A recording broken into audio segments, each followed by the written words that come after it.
again, Russell. And if you're new here, hello, my name is Russell Riquillo and I am an Ilongga YouTuber.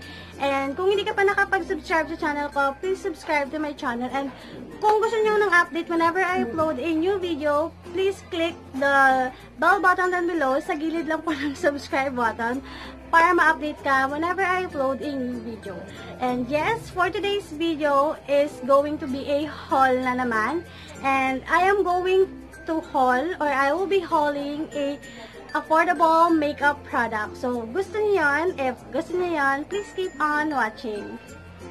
So, yun na nga. So, kung last time, yung in-haul ko is yung mga mamahalin na mga makeup products. So, ngayon naman, yung gagawin ko is yung opposite niya, which is yung mga affordable na makeup product yung i-haul ko ngayon. And yung mga makeup na to is available sa mga kung saan-saan. So, available ito sa mga department stores, Watsons, and ibang mga drugstores. And this is a locally available. Yes, lahat ng mga ipapakita ko is locally available. And yes, but first, before I start to the video or before I proceed to the video, so let me remind you first that I'm not bragging anything. Hindi ito sponsored. Kasi paano naman ako magkaka-sponsored if konting-konti pa lang yung mga subscribers and mga viewers ko. So, ayun na nga, and let's start na. At pala yung mga ipapakita ko is nabili ko sa may Watsons, and update lang po, pasintabi lang po sa magsisegue lang ako about sa aking skin condition, and okay, medyo okay na siya ngayon, pero madami pa rin peklat sa mukha ko, pero dito sa katawan ko, konting-konti na lang, so which is good kasi parang nag-fade na siya talaga. So yes, let's start na nga. So first, affordable na ipapakita ko or available makeup product is this, the Bella Sun Expert Perfect Shield Tinted Sunscreen. Yes, and ewan ko kung meron pa siyang ibang shade, but yung nakuha kong shade is yung medium to deep.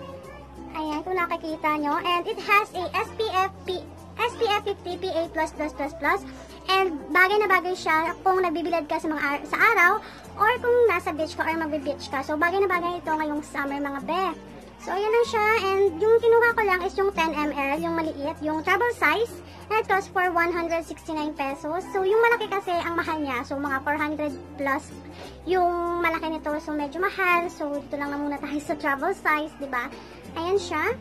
And the next one is yung sa powder naman. Mayroon ako ditong isang powder, and this is, the powder that I've got is itong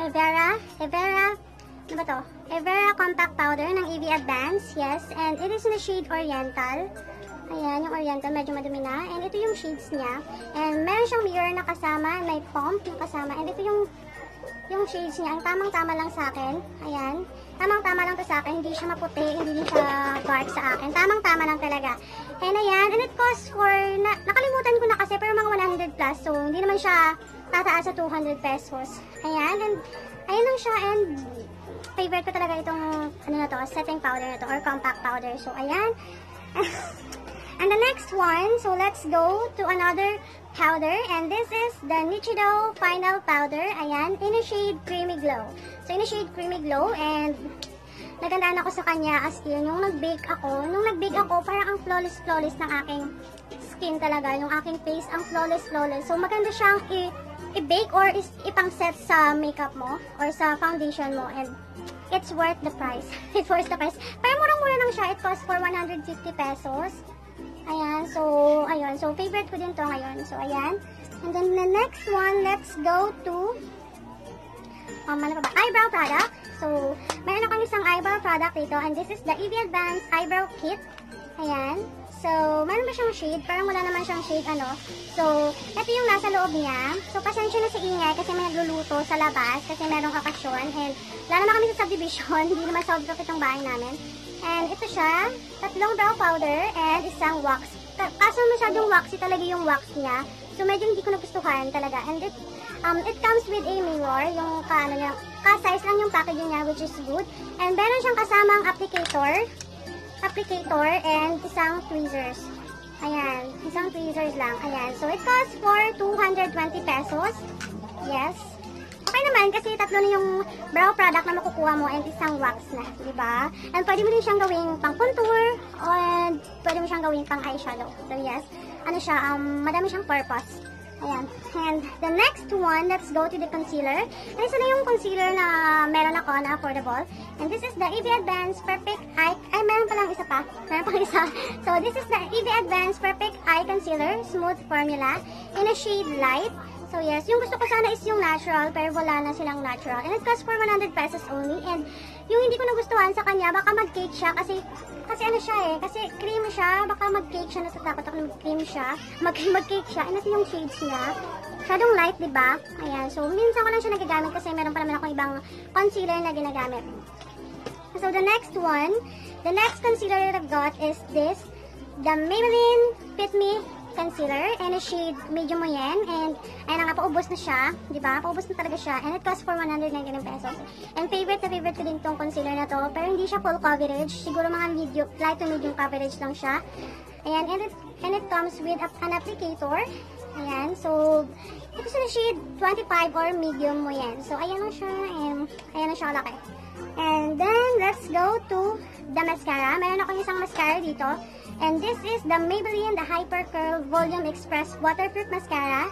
Ayan, and okay naman yung wand niya, hindi naman masyadong malaki. Ayan, maliit lang siya.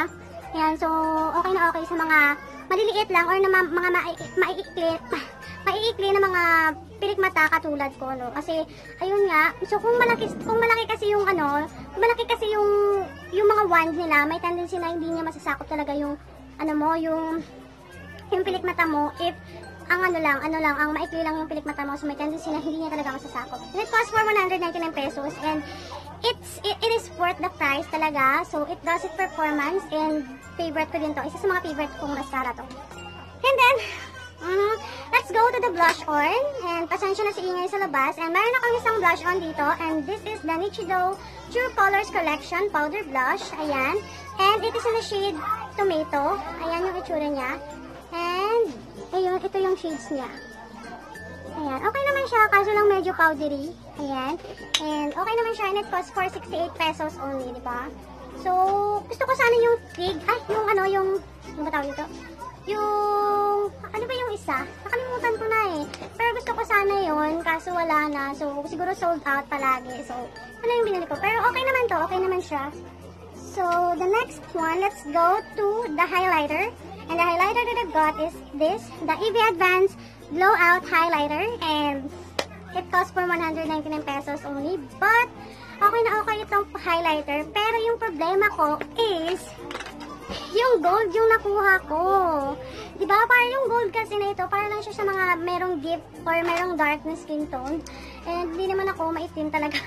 Pero guys, ayan o. Okay naman siya, pero it's a gold siya. So yung sana yung, yung strobe ba yun or what? Pero ito siya, gold na gold talaga siya. And it's pigmented, diba? So, ayun na nga. And, pero nagagawan ko pa naman siya ng paraan. So, nagagamit ko pa naman siya. So, ayan. And, maganda siya. Maganda talaga to yung highlighter na to. It's 199 pesos only. So, murang-mura na talaga siya, no? So, ayun. And, it is in the shade Candlelight. Ayan, yung Candlelight. And then, the last but not the least, yung mga lip products naman, or yung mga matte lipstick. So, wala ako dito mga moist or mga moisturizing lipstick. So, yung meron ako is yung mga matte lipstick or yung mga matte liquid lipstick. So, kung kilala nyo ako, hindi ako nag-lipstick ng mga moisturizing lipstick. So, yung palagi kong sinusuot or palagi kong ginagamit is yung mga matte lipstick or mga matte liquid lipstick. So, the first one that I've got is this. The EV Matte in a shade, EV Advanced Matte in a shade Toast of New York. Ayan, so nung nakita ko to, kinuha ko na agad kasi alam ko na palagi itong sold out. So, ayan. So, pero, yung napansin ko sa kanya, or yung ipinagtataka ko talaga, kung bakit siya palaging nire-rave. Kasi para sa akin, parang natural lang naman yung kanyang shades. Ito yung shades niya. Ano ba to? Ayan o, parang natural lang na shades. So, hindi ko siya medyo favorite. Okay lang naman yung shades niya. Pero, hindi ako napabilib nitong shades na to. So, ewan ko if bakit siya nagustuhan ng mga YouTuber or yung mga mahilig sa mga makeup. So, it costs for 165 pesos. Ayan. So, murang-mura na talaga siya, no? As a matte lipstick. So, the next one is another matte lipstick or when I say or ito yung the Powder Mattes by Color Sensational Maybelline New York, and this is ito shade touch of nude. Yeah. So, isa din ito sa mga favorite ko talagang lipstick. And ayan, nagkalat na siya kasi naputol siya, be. Pero okay naman siya. Ito yung shades niya. Ayun, no, diba? Perfect nude for everyday. So, ayun. And it costs for 199 pesos. San ka pa, diba? So, it's really worth the price. And hindi naman siya matte. Pero moisturizing siya. Pero hindi naman yung moisturizing talaga na malagkit sa bibig. So, okay na okay to. Ayun nga. So, last two na lang. And, ito, yung Evervelena liquid lipstick in a shade Serena. Ayan. And okay na okay din itong liquid lipstick na to. And it costs for 175 pesos. And ang ganda na ko sa shades niya. Ayan o, diba? Ang lakas makapag-fresh lang. So, ayan. It costs for 175 pesos. And okay naman yung performance itong liquid lipstick. And last but not the least is this, the Vice Cosmetics or the Vice Phenomenal Matte Liquid Lipstick in a shade Curse to Fine. So, ayan.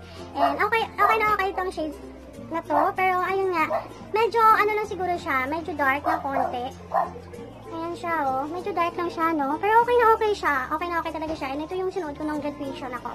Nung nag-graduation ako. And it costs for 195 pesos. Saan ka pa, diba? So, mura-mura niya. So, ayun nga. So, and last point yung ano niya, yung packaging niya kasi it is a transparent. Ayan, and it's in a shade Curse to Fine. And yes, yun na po lahat yung mga affordable makeup product na binili ko or yung maipapakita ko sa inyo. So, ayun. And kung nagustuhan nyo itong video na to, please give it a thumbs up. And kung hindi ka pa nakapag-subscribe mo sa channel ko, please subscribe to my channel. And ayun lang guys, sana madami kayong nakuhang tips or kung meron kayong mga nakuhang info about sa mga product or may gusto kayong bilhin product or may plano kayong bilhin na sa mga pinakita kong product. So, ayun na nga, sana nakatulong itong video na to sa inyo. And yun lang guys. And thank you for watching and have a nice day. Bye!